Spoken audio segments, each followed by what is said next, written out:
Meus irmãos, nós estamos numa série aqui chamada Vozes Proféticas, que nós começamos exatamente no dia do aniversário aqui da igreja, que nós celebramos os 15 anos. E naquele dia eu preguei naquele dia e falei que a voz profética, ela cada um de nós tem. Que ela não é algo que está apenas para os pastores, para os padres, mas que o Espírito Santo de Deus, no Novo Testamento, já isso é verdade, foi derramado sobre cada um de nós. E todos nós temos uma voz profética, todos nós temos. Deus faz arder coisas no nosso coração, não foi o que eu falei naquele dia? Ou a partir de uma história nossa, da nossa própria dor, ou a partir de dores de outras pessoas que Deus nos mostra. Deus nos mostra realidades que fazem a gente se incomodar com ela, que faz a gente chorar com aquilo, que faz a gente sentir aquilo de uma forma diferente. É uma voz profética que Deus está te dando, é algo que Ele está fazendo arder no seu coração. E aí eu só fiz abrir essa série, porque a partir daí então, nós tivemos aqui no domingo de manhã, domingo seguinte, o Emílio falando sobre serviço, tivemos o Cláudio domingo passado aqui falando sobre como é difícil não julgar, tivemos hoje pela manhã a Márcia falando sobre compaixão, e nós vamos ter hoje a Andréa aqui compartilhando conosco a voz profética dela. Já queria chamar a Andréa aqui, pode vir, Andréa. A Andréa vai estar partilhando aquilo que tem ardido no seu coração. A Andréa é minha irmã, é a minha irmã mais nova. Ela é minha irmã mais nova e ela é casada com meu cunhado, Kleiber. Na verdade, ela é casada com meu cunhado, assim, ele virou meu cunhado porque casou com ela. Vocês entenderam, né? Tem 2 filhos, o Lucas, de 24 anos, e o Levi, de 10 anos. 11, Levi? 10, de 10 anos. A Andréa é administradora, formada em administração, né, tem trabalhado desde adolescente, que a Andréa trabalha, sempre trabalhando com muitas coisas, e concluiu o curso dela de administração, casou com 19 anos, foi mãe com 23, foi mãe com 23 anos, e aí teve um 24, né? E aí tem o outro com 10 aninhos. E a Andréa depois fez o mestrado, trabalhou ensinando em faculdade, no curso de administração, depois passou num concurso, hoje trabalha na Secretaria de Administração do Estado, né, tem trabalhado lá, desenvolvido um trabalho lá, muito bom. E a Andréa hoje vai aqui como Andréia partilhar aquilo que arde no coração dela, para poder, talvez você se identificar com isso, ou entender apenas que existe algo para arder aí no teu coração, e que você deve buscar isso, você deve ficar atento àquilo que Deus está fazendo arder aí no seu coração. É uma honra para mim poder trazer essa reflexão hoje à noite, mas também um desafio muito grande. Vocês não sabem como é difícil chegar aqui.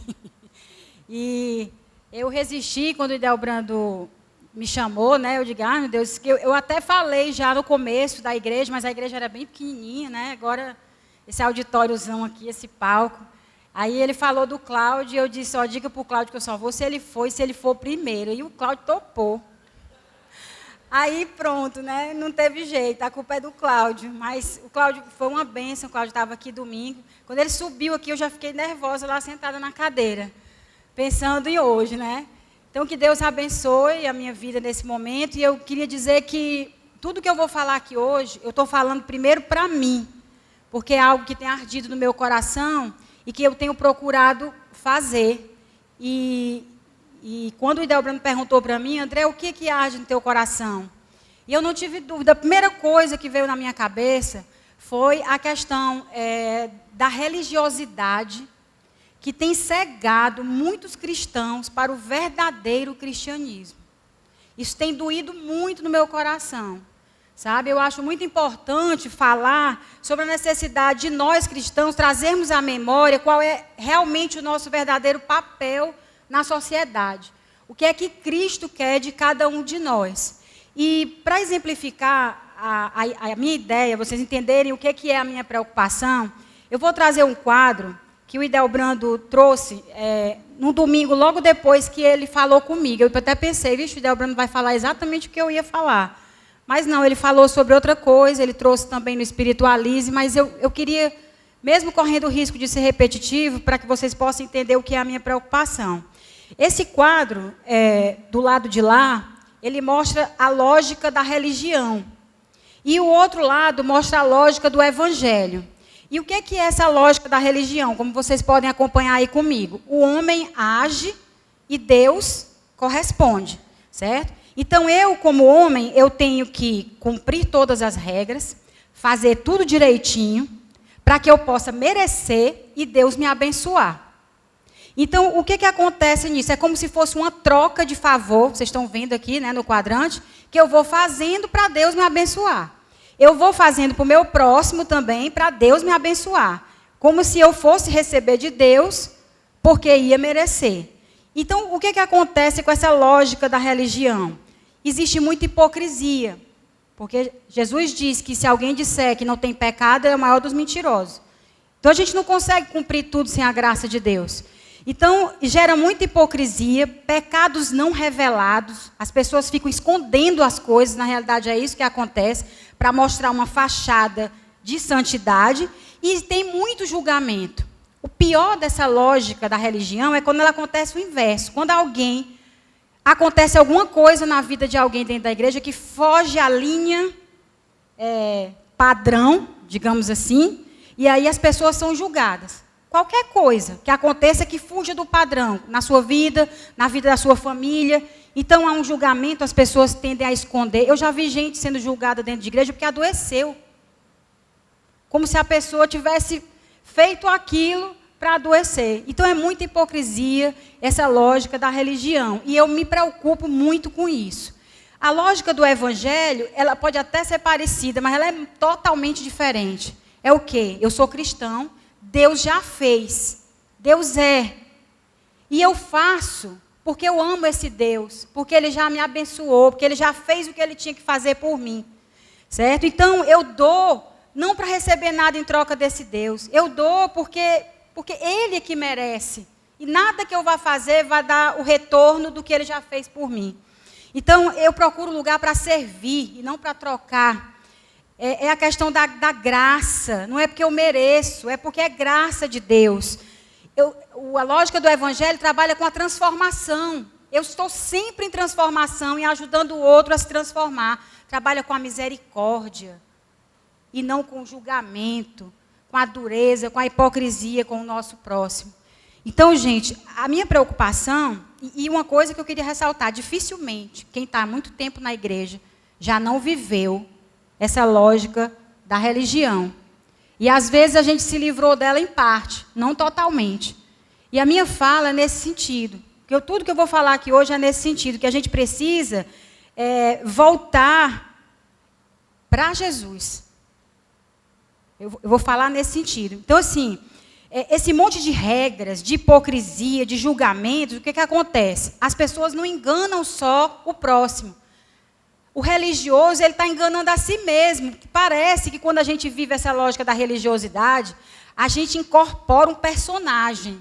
Essa é a impressão que eu tenho. A gente incorpora um personagem e até os pecados da gente que a gente está escondendo, que a gente não está revelando para o próximo, a gente mesmo começa a aceitar. E aí vai com aquela fachada de religioso, de bonzão, né, para as pessoas, e na realidade eu estou enganando a mim mesmo. Eu vou abordar isso também. A gente está se enganando, porque a gente precisa de Deus.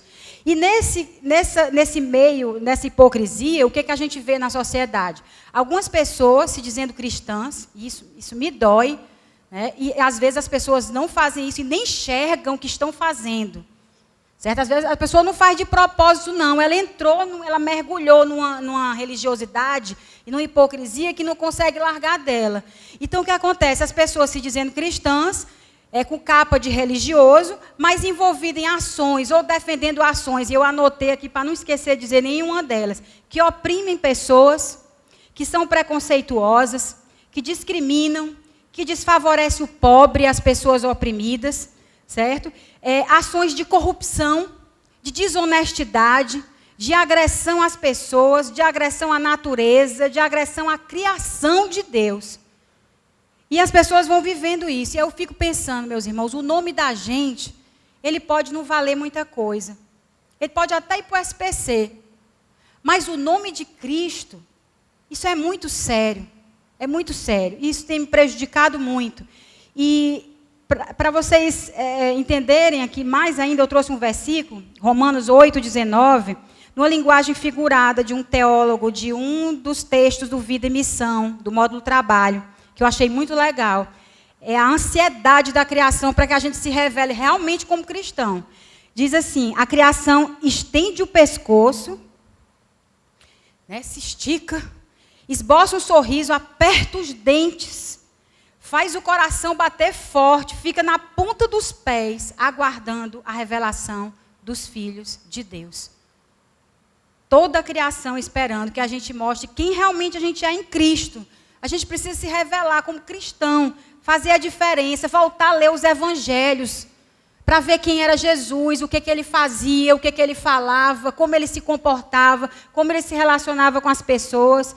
Eu acho que nós estamos precisando disso, sabe? Porque Cristo, ele é a exata expressão de Deus. E aí eu trouxe um outro versículo, que está em Hebreus 1, de 1 a 3. Antigamente, por meio dos profetas, Deus falou muitas vezes e de muitas maneiras aos antepassados.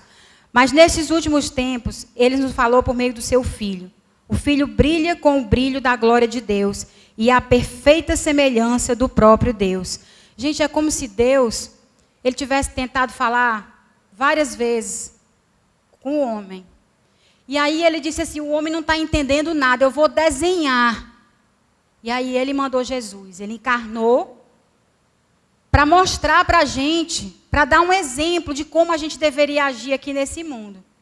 E aí, é com base nisso, com base de que Cristo deve ser o nosso modelo, e a gente tem que deixar um pouco, tentar tirar todo esse paradigma da religiosidade e olhar para Cristo, para que você possa entender o que eu queria trazer hoje. E dentro dessa lógica que eu coloquei, eu queria destacar só 2 aspectos, baseados em Cristo. O primeiro é que a gente precisa ser, e não simplesmente parecer.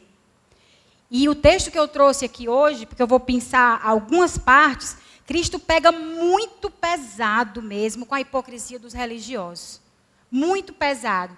E desses textos a gente vai aprender algumas coisas que a gente não deve fazer, mas também algumas que a gente precisa fazer. Nós precisamos ser. E o primeiro texto que eu separei desse discurso de Jesus, lá em Mateus 23, está no versículo de 1 a 4. Que Jesus falou à multidão e aos seus discípulos, e ele disse: os mestres da lei e os fariseus têm autoridade para explicar a lei de Moisés. Por isso, vocês devem obedecer e seguir tudo o que eles dizem. Eles conheciam todas as vírgulas da lei.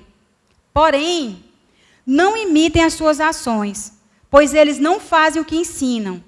Eles amarram fardos pesados e os põem nas costas dos outros, mas eles mesmos não os ajudam, nem ao menos com um dedo a carregar esses fardos. Olha o que Jesus estava aqui revelando sobre esses religiosos daquela época. Ele diz o quê? Eles conhecem tudo, mas Jesus está revelando que eles não conseguiam cumprir. Mas eles escondiam isso das pessoas, eles não revelavam. Então eles viviam uma falsa santidade.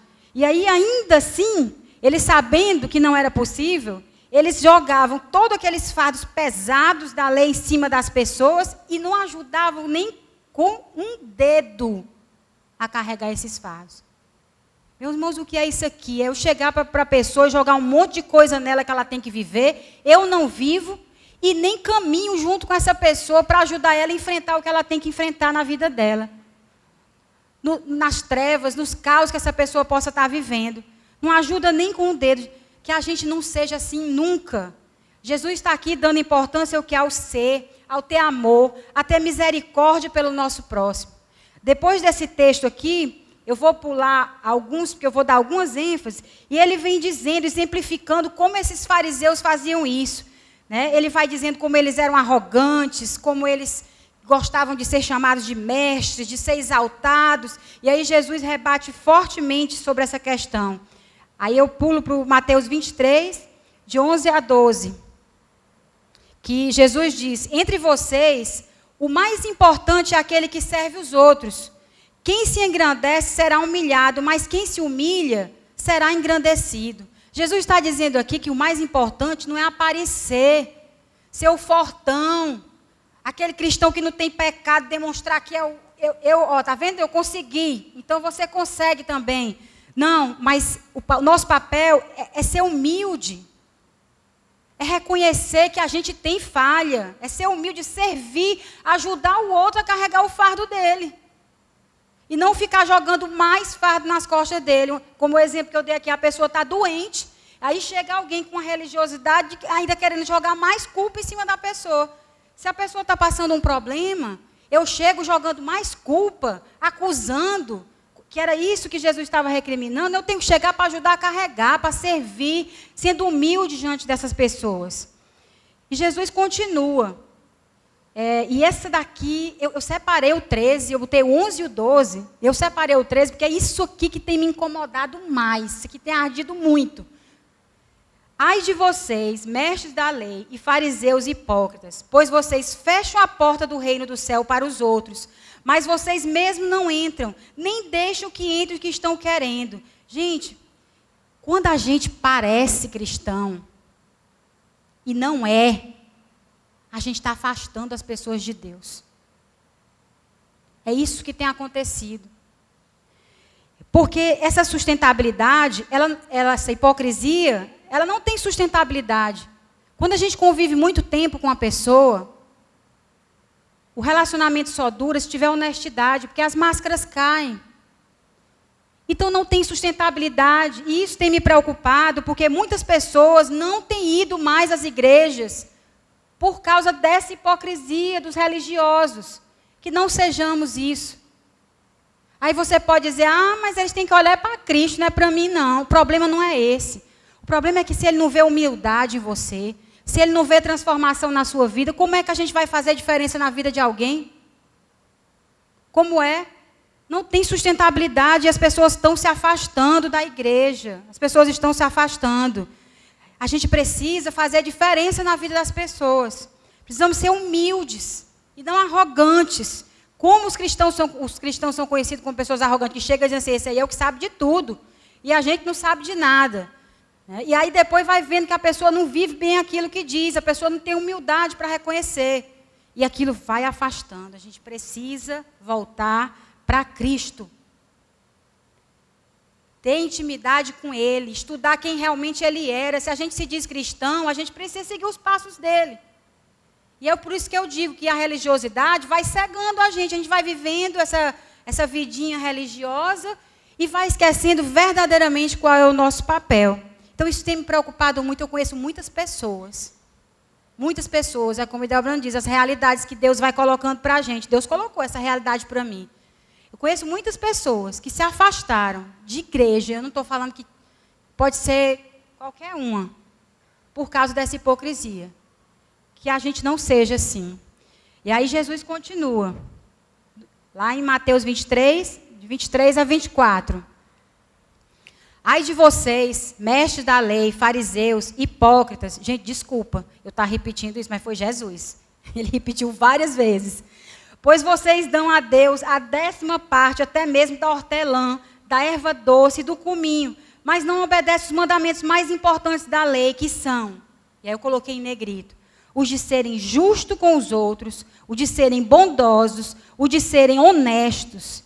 Mas são justamente essas coisas que vocês devem fazer, sem deixar de lado as outras. Guias cegos, coam um mosquito, mas engolem um camelo. Olha só. O que Jesus está dizendo aqui? Essas pessoas cumprem as regras para passar por uma fachada de certinho, mas falham no principal mandamento, que é o amor. Antes disso aqui, os textos que eu pulei, Jesus vinha dando vários exemplos, mostrando a hipocrisia deles, dizendo assim, vocês falam isso, mas fazem isso. Vocês fazem isso, mas ali, no outro lugar, vocês agem dessa forma. E ele vai, mas eu quis dar um destaque nesse aqui, porque o mandamento do amor, justiça, honestidade, a gente tem que focar nisso aqui. Isso que é o nosso foco como cristão, sem deixar de lado as outras coisas. E mais adiante, no versículo 25 ao 27, de novo ele fala, vou ter que repetir. Ai de vocês, mestres da lei, fariseus hipócritas, pois vocês lavam o copo e o prato por fora, mas por dentro estão cheios de coisas que vocês conseguiram pela violência e pela ganância. Fariseu cego, lave primeiro o copo por dentro, e então a parte de fora também ficará limpa. Ai de vocês, mestres da lei, fariseus hipócritas, pois vocês são como túmulos pintados de branco, que por fora parecem bonitos, mas por dentro estão cheios de ossos, de mortos e de podridão. Gente, que a gente nunca precisa escutar isso aqui de Jesus. Que a gente não haja dessa forma. E o que que Jesus está dizendo aqui? O versículo, o mandamento é amar Deus acima das coisas e o próximo como a nós mesmos. Então tudo começa entre a gente e Deus. É isso que Jesus está dizendo. Lave primeiro dentro de você. Se você tem uma tendência, se a religiosidade tem lhe cegado, olhe para dentro de você, seja honesto com você, seja autêntico com você, seja misericordioso com você primeiro. Você não vai conseguir ser perfeito. A gente precisa de Deus. Reconheça isso dentro de você. Se existir alguma coisinha desse fariseu dentro de você, a primeira coisa que você tem que fazer é lavar o copo por dentro. Porque aí você vai conseguir fazer isso de boa com o próximo também. Porque se você estiver limpo por dentro disso, se você tiver misericórdia de você, você vai ter com as outras pessoas. E o segundo ponto que eu queria abordar diz exatamente sobre o próximo. Aí eu repeti aí, né? Primeira coisa, a gente precisa ser cristão. Precisa saber realmente o que é que Cristo quer da gente, começando por dentro da gente. E depois a gente tem que se relacionar com as pessoas como Jesus fazia, seguindo o exemplo dele. E um exemplo que eu vou usar como base é o exemplo de Jesus interagindo com a mulher samaritana lá no poço de Jacó. Eu vou citar outros exemplos, mas esse eu trouxe o texto bíblico. Lá em João 4, diz que Jesus chegou a uma cidade da Samaria, chamada Sicar, que ficava perto das terras que Jacó tinha dado ao seu filho José. E ali ficava o poço de Jacó. Era mais ou menos meio-dia, sol quente. Quando Jesus, cansado da viagem, sentou-se perto do poço. Uma mulher samaritana veio tirar água e Jesus lhe disse: por favor, me dê um pouco de água. Cristo, ele se envolvia com a realidade das pessoas. Jesus podia ter bebido água ali sem ter pedido um favor para aquela mulher. Mas ele chegou com humildade, pedindo um favor. Você pode me dar água, por favor? E é interessante que Jesus, o testemunho que a Márcia deu aqui, tem a ver exatamente com isso que eu vou falar aqui, né, do caso que ela citou. Jesus foi interagindo com a realidade dela. Quando a gente vê o texto todo, que eu não vou colocar, ele vai falando do poço, vai falando da água, vai falando da sede, para chegar na água viva, e ele vai entrando na realidade dela, porque a realidade daquela mulher era ir todo dia ali, meio-dia, buscar água naquele poço. Então, aquela realidade dela, Jesus entrou na realidade dela para poder transformar a vida dela. Então, seguindo lá no 13, ele vai falar da água viva para ela. Quem beber dessa água do poço vai ter sede de novo, mas a pessoa que beber da água que eu lhe der nunca mais terá sede. Porque a água que eu lhe der se tornará nela uma fonte de água que dará vida eterna. E a mulher pediu: por favor, me dê essa água, que eu não vou precisar vir aqui todo dia buscar água aqui no sol quente. A mulher ainda não estava entendendo direito o que era que Jesus estava querendo dizer com aquela água viva. Mas quando a gente lê o texto todo, a gente vê que ela depois saiu e foi contando para os outros, porque Jesus interagiu com ela e ela viu que Jesus sabia tudo da vida dela. E Jesus interagiu com ela de uma maneira tão simples, tão humilde, tão ser humano a ser humano, que a mulher sentiu a vontade de confessar os pecados dela. Ela era uma mulher. Falar com mulher assim, uma samaritana, Jesus sendo um judeu. Jesus sabia da vida daquela mulher fora das regras da sociedade. Jesus não teve preconceito, não julgou. Ele simplesmente chegou, foi paciente, investiu tempo conversando com ela. É isso que a gente tem que fazer com as pessoas. É assim que a gente vai conseguir. E aí, no outro slide, eu reforço. Cristo se envolvia com as realidades das pessoas. E a gente podia dar inúmeros exemplos aqui. Zaqueu. Jesus era um andarilho. Ele saía se envolvendo com as pessoas, falando com as pessoas. Zaqueu, um publicano, desce daí, eu vou almoçar na tua casa hoje. Não sei se era almoço, né? Vou comer contigo hoje. E foi, e conversou com aquele homem confessou os pecados, Jesus transformou a vida daquela pessoa. Veja a diferença do fariseu, não ajudava nem com o dedo, né? Jesus chega e caminha junto. Outro exemplo, a mulher do fluxo de sangue. Aquela mulher estava vivendo uma treva na vida dela, um caos, eu não sei quantos anos com sangramento. Jesus, no meio da multidão, parou tudo, escutou o que aquela mulher estava vivendo, conversou com ela, deu atenção a ela, deu palavras de consolo, curou aquela mulher. Esse era Jesus, a mulher adúltera. Quantas vezes, quando a gente vê uma pessoa fazendo alguma coisa errada, digamos assim, ou com o pecado na sua vida, a gente quer logo atirar a pedra na pessoa. Jesus chegou lá e disse: quem tiver nenhum pecado, que atire a primeira pedra. Jesus chegou para ajudar, para transformar a vida daquela mulher, e não para acusar, para jogar uma pedra nela. Então, é assim, meus irmãos, que a gente tem que, seguindo o exemplo de Cristo, interagir com as pessoas na sociedade. Jesus, ele não vivia numa bolha, na vidinha dele, na igreja dele.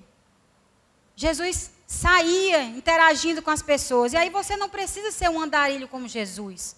Sair andando por aí como Jesus fazia. Mas Deus já tem colocado muitas pessoas do nosso lado. No nosso trabalho, na nossa família. Quantas vezes a gente trabalha essa hipocrisia dentro da família?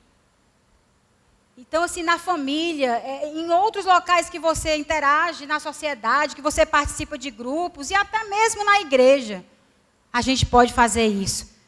Levando palavras de consolo no meio de um caos. Gente, o evangelho, ele não pode ser passado para a humanidade como se fosse uma humanidade anônima, sem rosto, sem história, como se fosse uma produção em massa. Tem que ser contextualizado, tem que fazer sentido para a vida das pessoas, e para isso a gente precisa interagir. A gente precisa sair, deixar um pouco a Bíblia do lado, assim, no sentido figurado, e botá-la em prática.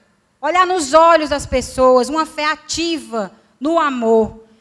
Interessante isso que eu estou falando aqui, porque Cristo encarnado é o próprio Deus que resolveu se contextualizar lá no primeiro século, na realidade sociocultural de um judeu galileu. Ele resolveu se tornar disponível. Se Deus fez isso, que exemplo maior a gente quer de que a gente só vai conseguir dessa forma? É assim que a gente tem que se relacionar com as pessoas. Quantas realidades de morte ao nosso redor? Eu não sei qual é a realidade que você vive, mas eu tenho certeza. Porque o mundo do jeito que está hoje, só o que tem do lado da gente é sofrimento, é dor, é gente precisando ser ouvida, é gente precisando ser ajudada. E a gente tem todo dia isso, e muitas vezes a gente não tem feito como Jesus. Que a gente mude. Eu desafio todos nós aqui a voltar e ler os evangelhos de novo. Para que a gente possa lembrar, relembrar e relembrar quem Cristo foi e o que ele pregou. Porque essa hipocrisia de religiosidade, a gente não vai transformar nada. As igrejas vão aumentar, se é que vão continuar aumentando, e a gente não vai transformar nada na vida de ninguém, porque não tem sustentabilidade, como eu já falei. E a minha voz hoje é no sentido de que a gente não seja como os fariseus hipócritas, que botam os fardos nas costas das pessoas, não ajuda nem com o dedo aquela pessoa a caminhar. E um fardo tão pesado que nem o próprio fariseu consegue carregar. E aí vive uma vidinha de hipocrisia. Às vezes nem a própria pessoa enxerga isso, certo? Afastando as pessoas de Deus, porque é isso que eu tenho visto. Afastando as pessoas de Deus. Mas que a gente seja como Jesus, que está atento às pessoas que estão ao nosso redor. que a gente possa entrar na treva da vida das pessoas, que a gente possa escutar, que a gente possa chorar junto com elas, que a gente possa trazer palavras de consolo e que a pessoa possa olhar para você e dizer assim: você é alguém diferente. Você é alguém diferente. É esse o nosso papel na sociedade. A gente levar palavras de edificação, de conforto, de exortação em amor e que a gente ajude a restaurar a imagem de Deus nas pessoas, o plano de Deus na vida das pessoas. É isso que Cristo quer da gente. A gente não pode ficar numa bolha, isolado, olhando para o nosso umbigo. E como eu disse desde o começo, eu estou falando para vocês, estou falando principalmente para mim, porque esse tem sido um desafio que todo dia eu tenho colocado para mim, de não ser esse fariseu e de ser parecido com Cristo. E essa é a minha voz de hoje, e que a gente possa chegar diante da treva e trazer luz para glorificar o nome de Deus. Porque servindo ao nosso próximo, a gente vai estar servindo a Deus. E para fechar, eu queria trazer uma frase e um texto bíblico. Eu já estou terminando. A frase é de um teólogo, eu trouxe a frase aí, de um teólogo alemão, que eu também tirei do material do Vida e Missão, o Idelbrand sempre cita muito ele aqui, e ele diz: aquele que tenha experimentado, ainda que apenas uma vez, a misericórdia de Deus em sua vida, não deseja outra coisa que não servir aos outros. Já não o atrai o papel pretensioso de juiz. Ao contrário, quer estar no meio dos pobres e humildes, no meio das pessoas oprimidas, lá onde Deus o encontrou. Meu irmão, lá onde Deus encontrou você, eu tenho certeza que você já passou uma treva na sua vida, ou várias, e Deus foi lá ao seu encontro e teve misericórdia de você. É assim que a gente tem que ir ao encontro do nosso próximo, quando a gente vê o nosso próximo vivendo algo muito difícil na vida dele. A gente não tem que chegar com acusação, com nada, a gente tem que chegar com conforto, a gente tem que encostar, a gente tem que sustentar a pessoa. Não é possível que a gente receba a misericórdia de Deus na vida da gente e não passe isso para as outras pessoas. Então é isso, não é possível, se você viveu isso ao menos uma vez na sua vida, com certeza você não vai querer sair mais julgando ninguém.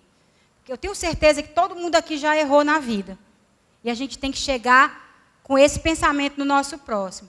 E o versículo está em Filipenses 2, de 5 a 8, que Paulo diz: seja a atitude de vocês a mesma de Cristo, que embora sendo Deus, não considerou que o ser igual a Deus era algo que ele devia se apegar, mas ele esvaziou-se de si mesmo, vindo a ser servo, e sendo encontrado em forma humana, humilhou-se a si mesmo e foi obediente até a morte, e morte de cruz. Se Cristo, que era Deus, interagiu dessa forma com as pessoas, por que nós não? Por que a gente vai agir de uma maneira diferente? Ele é o exemplo. Que a gente nunca deixe a religiosidade tomar o espaço de Cristo verdadeiramente na nossa vida. Essa é a minha voz, isso é o que tem me incomodado. Que a gente não seja pessoas preconceituosas, julgadoras, certo? A nossa tarefa missionária é em relação ao ser humano. Essa é a nossa tarefa. E não ficar vivendo a nossa vida, não ficar vivendo uma hipocrisia. A gente tem que se envolver com tudo aquilo que traga mais dignidade para a vida das pessoas, seja quem for essa pessoa. Alguém que apareça no meio da rua para você, ou alguém do seu lado que convive com você todo dia, na sua família ou no seu trabalho. A gente tem que se envolver com tudo que traga vida, que traga ecologia, que traga paz, que traga justiça, que traga amor. Aonde você estiver, para quem Deus colocar ao seu redor, no seu dia a dia. Gente, essa não é uma tarefa fácil, mas é a nossa verdadeira missão. Essa é a nossa verdadeira missão. E eu desafio você a começar, como eu falei, por dentro de você, pela sua família. Vai trabalhando com as pessoas próximas de vocês e que a gente nunca seja esse fariseu. Que esse fariseu saia da vida da gente, em nome de Jesus. E que a gente seja espelhado em Cristo. E eu queria que a gente fizesse de uma música, e eu queria chamar o pessoal do louvor, é a mesma música do domingo passado. Eu tinha escolhido, o Cláudio escolheu, mas eu escolhi também. Eu disse, eu posso repetir? E eu queria que a gente fizesse dessa música uma oração. uma oração, que a gente possa, durante esse tempo que a gente vai cantar essa música, que a gente possa reconhecer que a gente precisa de Deus. Senhor, a gente precisa de Ti. A gente quer mudar. A gente quer ser melhor. A gente quer ser parecido contigo. Me dá um coração igual ao Teu. Deus não quer que você seja um super-homem ou uma super-mulher. Então não cobre isso de você. O que Deus quer é um coração rendido diante dEle. Alguém que quer ser melhor, alguém disposto a amar. Então, não faça isso nem com você, nem com os outros. Nós não vamos conseguir. Que a gente se renda diante de Deus, diante desse Jesus, que a gente possa fazer a diferença como cristão verdadeiramente. Que a Candeias possa fazer a diferença, que cada um de nós possamos viver verdadeiramente o que Cristo quer de nós. Amém, meus irmãos. Deus seja louvado grandemente em tudo. Eu sou muito grato a Deus pelo Emílio, Cláudio, a Márcia e a Andréia terem aceitado o desafio de partilhar aqui aquilo que está ardendo no coração deles. Vocês edificaram muito a vida da gente e deram um exemplo de uma forma muito prática de como cada um de nós, Deus quer fazer arder algo em nossos corações. Eles são só uma amostragem. Eles não foram selecionados porque só eles têm isso.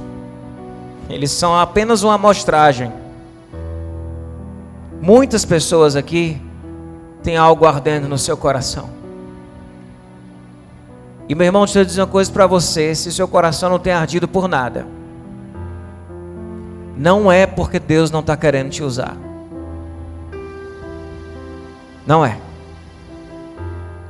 Talvez você esteja distraído demais, ocupado demais com a sua própria vida. Mas Deus está batendo na porta. Ele está querendo mostrar para você realidades. Ele está querendo usar você para alguma coisa. Deus não escolhe alguns. Deus usa aqueles que abrem a porta. Deus usa aqueles que resolvem abrir a porta e se deixarem ser usados. Se deixe ser usado. Existe algo que Deus quer fazer neste mundo e na vida de pessoas, que Ele quer fazer por intermédio da sua vida. Que se você não tem nada ardendo no seu coração, que você saia daqui sedento por esse ardor. Que você saia dessa série sedento por esse ardor. E que de forma humilde se coloque diante de Deus e diz: Deus, eis-me aqui, envia-me, revela o que o Senhor tem para mim. Emílio falou de serviço, Cláudio falou de julgamento, a Márcia vem e fala de compaixão, a Andréa vem e fala de a maneira como a gente está tocando a vida das pessoas, às vezes afastando as pessoas de Deus por religiosidade, sem entrar no contexto de vida delas. O que é que você tem falado? O que é que Deus tem mexido com o seu coração? E que você seja um profeta do Senhor, sem título, sem formação, um profeta que colocou o coração nas mãos de Deus, porque Deus pegou esse coração e disse: meu filho, arde por isso. Tem gente que Deus está pegando, está mostrando o vale de ossos secos e diz: meu filho, arde por isso. E o filho está dizendo: não quero, eu não quero ver isso, eu quero fugir dessas coisas, minha vida já é tão complicada, eu não quero ficar enxergando o problema dos outros. Enquanto você ficar olhando apenas para os seus problemas nunca serão resolvidos, porque a felicidade a gente só encontra quando a gente desiste dela. Jesus disse isso quando Ele falou que aquele que quiser ganhar a sua vida, a perderá, mas aquele que perder a sua vida por amor a mim, esse a ganhará. Enquanto nós ficarmos distraídos, olhando para a felicidade como se fosse a linguiça do salsicha, do cachorro que vai correndo atrás, a gente nunca vai ser feliz. A gente precisa desistir dela e aprender o que significa amar a Deus sobre todas as coisas e o próximo como a nós mesmos. Pessoal, é só isso. É só isso. Nisto se resume toda a lei, todos os profetas, todos os ensinamentos. É só isso. Eu sei que esse só não é um só, porque isso é muita coisa, mas é só isso. Marta, Marta, você está preocupada com tantas coisas, só uma é necessária. Ame a Deus sobre todas as coisas e ame ao próximo como a ti mesmo. Amém, irmãos? Que Deus nos use poderosamente, poderosamente, e que a coragem desses irmãos de virem aqui partilhar aquilo que arde no coração deles possa ter incentivado você a partilhar o que arde no seu coração, a pesquisar dentro do seu coração o que é que arde dentro dele, porque você não está mais nem sabendo o que é que arde, e a se levantar como voz de Deus, como voz profética, onde você estiver. Amém? Deus abençoe grandemente a cada um de nós.